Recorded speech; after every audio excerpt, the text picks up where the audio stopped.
When you're looking to buy a house, you're probably going to do a lot of research to make sure you understand every step in the home buying process. But even after doing all that research, talking with friends, reading articles, watching random people on YouTube, there still may be things that will catch you off guard in the home buying process. So what we're going to do today in this video is go through the top 9 surprises in the home buying process and how to avoid those surprises. Surprise number 1 is that there will be upfront fees. So maybe you've already heard about closing costs, or maybe you have a rough idea about how much closing costs will be, and obviously you're going to pay this at the time of closing. But what you need to know is that there are going to be some upfront fees that you pay almost immediately. Things like the home inspection and the appraisal. A home inspection could be like $500.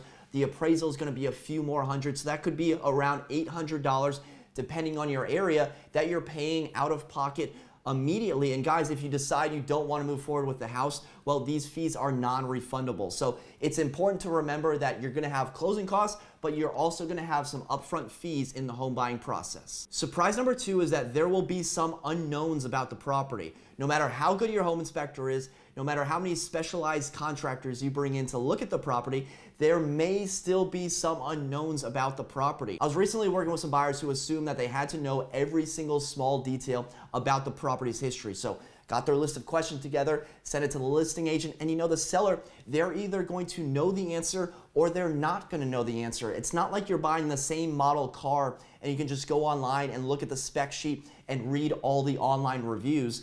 Every house is different and every house is unique, and some houses are even sold in as-is condition where the seller doesn't have to disclose any information about the property. So that's why it's very important to get a home inspection and to have a trusted team of advisors, people like your home inspector and your real estate agent who can guide you on those major potential repairs compared to something that you can just DIY and do yourself over the weekend. Surprise number 3 is that your real estate agent won't know everything. And maybe this wasn't a surprise to you after all. Guys, your real estate agent is there to help you, to support you, to offer their expertise and their knowledge, and to help you write a competitive offer, and to help you to a smooth and event-free settlement. But they may not know every single detail about the property, and they may just be seeing the property for the first time when they show it to you, and that's completely okay. I was showing a house to a client a few years ago, and there was like 4 different types of floors in the house: hardwood, carpet, tile, whatever. And every single room that we went into, they would go to the floors and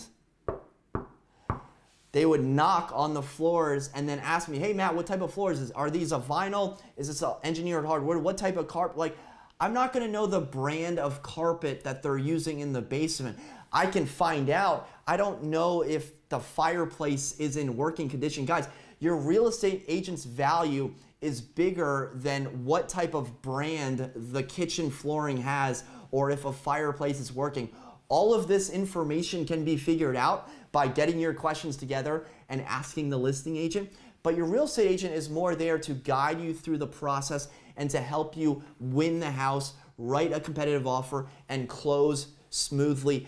Now, if you start asking your agent about the value in this neighborhood compared to the next neighborhood over, or how to win in a multiple offer scenario, or price per square foot here compared to the last house that you looked at, and your agent is struggling to answer these questions well, then at that point, guys, maybe you have a problem. Surprise number 4 is that most people are not out to get you, but some people are. I once had a client that would ask every question under the sun. And when I mean every question, I mean every question. And when she ran out of questions, she would ask me, "Matt, what am I missing here?" "Well, Becky, you've asked every question in the history of real estate. I think you've covered it all." And what was happening was she was thinking that the sellers were hiding something, that the sellers weren't telling her something, that the house was too good to be true. She ended up not buying that house, and we jumped through the same hoops on a few more properties, and as it turns out, she never ended up buying a house. The reality is that most people are just like me and you. We just want to buy and sell property with the least amount of hassle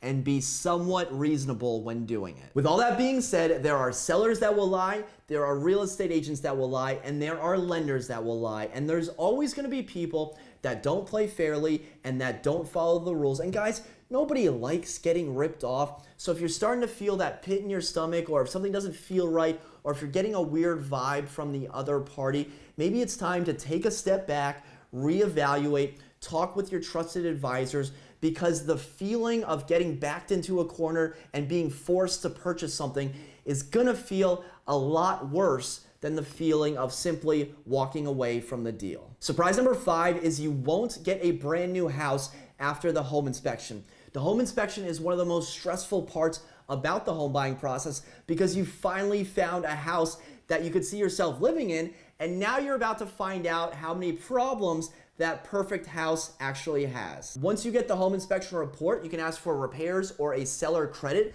but the surprise here is no matter how many items are on that list, the seller's probably not gonna deliver the house in perfect working order. They're not gonna fix all 50 items on the list. You're not gonna get upgraded plumbing, and every single line item might not get fixed. And that's okay. What we wanna do is focus on the big ticket items, things like the HVAC and the electrical. Think about the monetary value of each item that you're asking for, and we should focus on those items that cost $1,000 or more. Guys, your house is gonna be hundreds of thousands of dollars. So if we're asking for $20 here, $50 here, I mean, what are we doing? It might be time to reevaluate our priorities. If you can go to Home Depot and knock out a project with a $25 repair, that shouldn't be something on the home inspection list that is causing you to maybe back out of the deal. We want to focus on those big ticket items that are $1,000 or more when we're looking at the home inspection. Surprise number 6 is not all lenders are created equally. I believe in 2020, we're gonna see a surge of first-time home buyers using online lenders for their purchase, and that's okay because online lenders are easy, they're efficient, and they're seemingly cheaper. But the surprise here, the thing to watch out for, is their advertised rate. You see one rate on the website, and maybe you get that rate if your credit score is perfect, but what you don't see is all those junk fees that they tack on to the back end of that loan. Do you ever wonder why online lenders have such better rates than other lenders out there? Oh, well, Matt, it's because they're streamlined and they don't have an expensive office and they have better systems in place, which means that they can get better deals and they can pass the savings on to the consumer. Yeah, well, maybe they just add on junk fees. Did you think about that one? It's important to talk to a couple different lenders. Don't just use your bank because, oh, I have a checking account there. Maybe they're good at checking accounts, but they're not good at the mortgage process. I recommend talking to a local mortgage broker as well as one other lender like a credit union or an online bank, and then make your decision after you've talked to at least 2 lenders. Surprise number 7 is that closing day is not as scary as it sounds. If I could describe settlement in one word, it would be anticlimactic. You're just signing papers. It can be a celebration. It can be fun. It's kind of like putting the bow on the present after you've wrapped the present. It's the last thing you do before you get your keys and before you move in, and it shouldn't be intimidating. Guys, you're going to be prepared for this. The title company should have already sent you the documents so you understand the final numbers and everything that makes up the final numbers, and all it is you're signing papers. So take a deep breath. Stretch out your wrist a little bit, take a half day at work, or tell your boss that it'll take a long time. It should only take an hour, but maybe take a full day and just prepare yourself to sign a lot of papers. Surprise number 8 is that the home buying process can be as stressful or as fun as you decide to make it. It really all depends on what type of person you are. If you're the type of person that worries about everything, everyone is out to get you, the world is against you, the house is falling apart, nothing is going your way, well, it's gonna be a really stressful time. But if you're the type of person that knows there's gonna be hurdles, everything is gonna be okay, nobody's gonna die, the house is still standing, well, guys, you're gonna have a little bit better of a home buying experience. And surprise number 9 is that things will start breaking right after you move into your brand new house. And guys, you're not renting anymore. You can't just call up your landlord and have them come and fix your HVAC.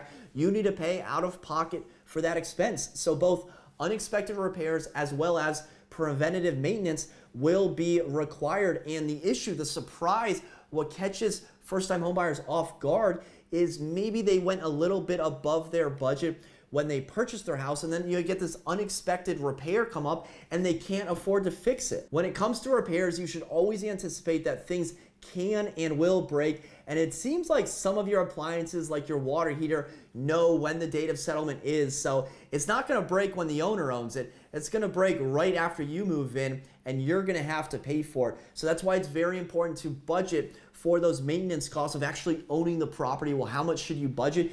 It's recommended that you budget around 1% of the home's value per year. This isn't a one-time thing. This is for the lifetime that you own the property.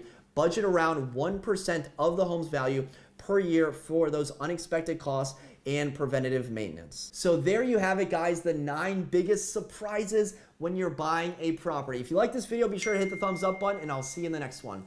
Until next time, create a productive day. Take care.